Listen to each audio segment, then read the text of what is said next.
చెప్పి ఒక్కొక్క వర్గాన్ని రెచ్చగొట్టుకుంటూ పిల్లలను 2 లక్షల ఉద్యోగాలని కౌలు రైతులను 22 లక్షల మంది కౌలు రైతులకు ఉత్తరాలు రాసి అందులో చెప్పినారు కేసీఆర్ మిమ్మల్ని పట్టించుకుంటలేడు మా ప్రభుత్వం రాగానే కౌలు రైతులకు అస్సలోళ్ళకి ఎంత ఇస్తామో పట్టదారులకు మీకు కూడా అట్లే రైతు బంధు ఇస్తాం 10,000 కాదు 15,000 ఇస్తామని చెప్పి నమ్మబలికి ఇలా మోసం చేసి ఇక్కడ దాకా వచ్చినారు. ఇదంతా ఎందుకు చెప్తా ఉన్నా అంటే ఇప్పుడు జరుగుతున్న వర్తమాన రాజకీయం మీకు అర్థం కావాలి అంటే ఇప్పుడు జరుగుతున్న కుట్రలు అర్థం కావాలి అంటే ఏ రకంగా కుట్రపూరితంగా ప్రజల మనసు ఖరాబ్ చేసిందో మనం అర్థం చేసుకోవాల్సిన అవసరం ఉన్నది.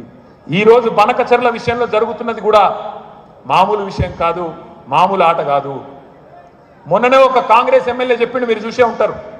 ఇవాళ తెలంగాణలో మొత్తం పనులన్నీ చంద్రబాబు నాయుడు గారి కోవట్లే చేస్తున్నారు అని చెప్పి ఒక కాంగ్రెస్ ఎమ్మెల్యేనే మొన్ననే స్పష్టంగా చెప్పిండు.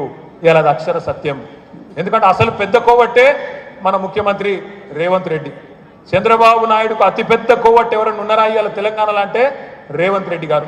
అందుకే గోదావరి నీళ్లను పూర్తిగా వాళ్ళకి అప్పచెప్పే విషయంలో కానీ చంద్రబాబు గారు లేవమంటే లేసుడు కూసోమంటే కూర్చునే విషయంలో కానీ ఇవాళ చాలా స్పష్టంగా రేవంత్ రెడ్డి గారు ఒక ఎజెండా ప్రకారం పోతా ఉన్నారు. మనం ఆలోచించుకోవాల్సిన అవసరం మన మీదనే ఉన్నది. ఇవాళ మన మీద జరుగుతున్నది ఒక రకమైన దాడి కాదు, ముప్పేట దాడి జరుగుతున్నది. ముప్పేట దాడి.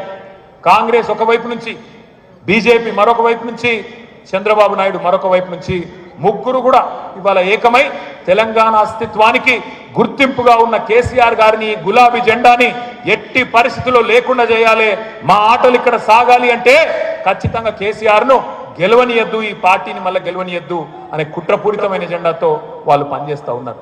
ఇది మనకు అర్థం కానంత కాలం, ఇది మనం అర్థం చేసుకోనంత కాలం, అర్థం చేసుకున్న వాళ్ళం 10 మందికి చెప్పనంత కాలం మనం నష్టపోతూనే ఉంటాం, తెలంగాణ నష్టపోతూనే ఉంటుంది. ఎక్కడనో ఏపీలో ఏదో రిజర్వాయర్ కడుతున్నారు, మిగులు జలాలు వాడుకుంటున్నారు, మనకేమి ఇబ్బంది అని కొంతమంది అమాయకంగా అడుగుతూ ఉన్నారు. పొద్దున హరీష్ రావు గారు చెప్పింటారు, కానీ నేను ఒక మాటలో చెప్తా. మిగులు జలాల విషయంలో 3,000 టీఎంసీల విషయంలో ఏవైతే సముద్రంలోకి పోతున్నాయో వాటి విషయంలో మన డిమాండ్ ఒకటే, బీజేపీ నోరు తెరవాలే, కేంద్ర ప్రభుత్వం నోరు తెరవాలే.